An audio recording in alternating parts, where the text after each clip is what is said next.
Gandang araw naman mga kabutcher. Pala yung beef top side ang laki.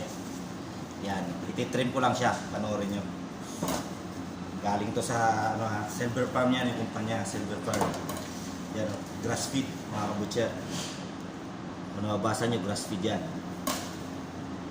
Yan. Tanggalin ko na yung plastic niya kasi nga ititrim ko siya para magmalinis tingnan. Kasi yung mga customer dito gusto yung pulang-pula lang talaga mga kabutcher.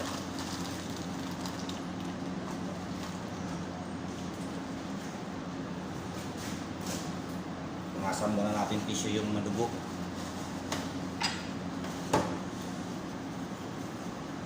Bali magiging ano ito siya mga kabutcher, yung wala talaga yung totally tawag pag trim ko siya.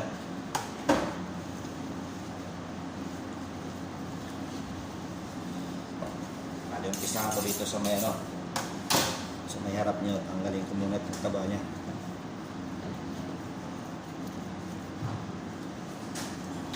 Bali dito may joint dito nakita nyo yan. Yung joint nya dyan, dyan ko bawakbakin siya mga kabutcher. Tanggalin ko lahat yung totally taba nya mga kabutcher.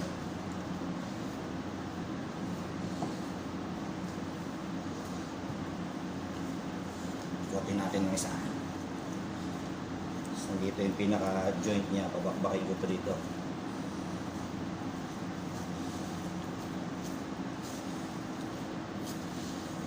Binabali ito yung joint niya mga kabutcher.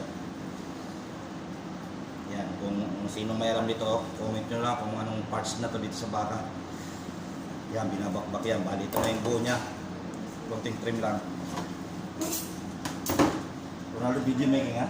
You little no disturb, okay? Check. Full shooting Ronaldo, okay? You off them yet? Huh? Camera off? No, open. Vlog. Video making. No problem, only 3 minutes, okay? After finish.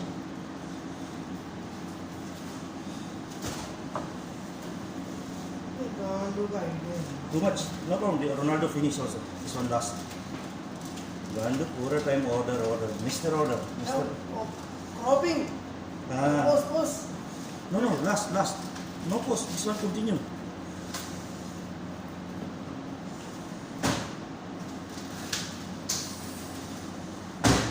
Come up, reback it.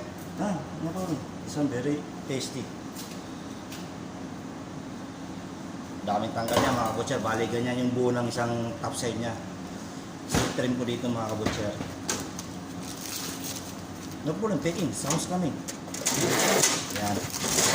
Bali ganyan ang itsura niya mga kabutcher. Ganyan lang mag-trim ng beef top side ninyo sila. Okay.